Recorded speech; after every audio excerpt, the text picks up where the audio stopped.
And I have to add my own deep concern about any restrictions on people's liberty.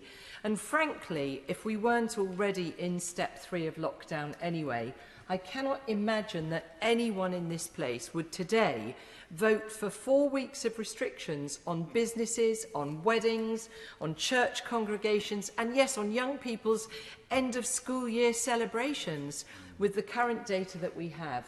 But nevertheless, I'm going to disappoint some of the colleagues in this place by saying I will, with a very heavy heart, support the government, trusting that the government is determined, as we've been assured by my right honourable friend, the Secretary of State for Health, that if possible, those restrictions will be lifted after 2 weeks and not 4 weeks. I urge them to do that. But I want to use these very short remarks to raise a few specific questions on behalf of my constituency and others.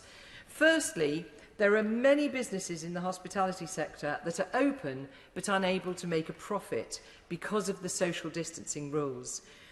Can these be relaxed a bit in this last few weeks? Surely we can do that. Secondly, many employers in hospitality and other sectors are now desperately trying to recruit staff through job centres. And yet, I'm told by businesses in my patch that many people are not responding to offers for interviews. And I don't know if other colleagues are finding that as well, but clearly what businesses in my area are concerned about is the long period of enforced lockdown and enforced inactivity is leading to an issue of motivation, and sometimes it's just easier to stay at home rather than get back out there again. What are we going to do? Many colleagues have talked about the success of frightening people into staying home. Surely we're going to need something to help people to feel motivated and to want to get back out there to work, to get our economy going again, and to help themselves recover from this difficult period. Thirdly, my constituency is home to Silverstone and the British Grand Prix, and it is due to take place from July the 16th to the 19th.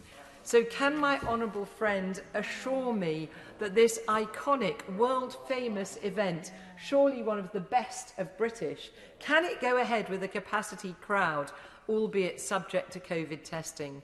Fourth, I was pleased that the government has listened to the many wedding businesses and couples looking to tie the knot and have agreed to let weddings of any size go ahead subject to social distancing. But as colleagues have said, and as my honourable friend will appreciate, for many couples, being able to hug but not dance, you can't have a band, you've got to socially distance, that's not the kind of big day that they wanted for themselves and their families. So can he reconsider this? And finally, my honourable friend will realise that school and university students are now faced for the second year in a row with no end-of-year celebrations, no parents' days, no prize givings. In other words, none of the real rites of passage that mean so much to so many people. Can we look at this again in these last few weeks? It's been such a long haul, and as I've said, I will reluctantly support the government. But I do urge the front bench to show more flexibility during this final few weeks so that some of the joys of summer can light up people's lives once again.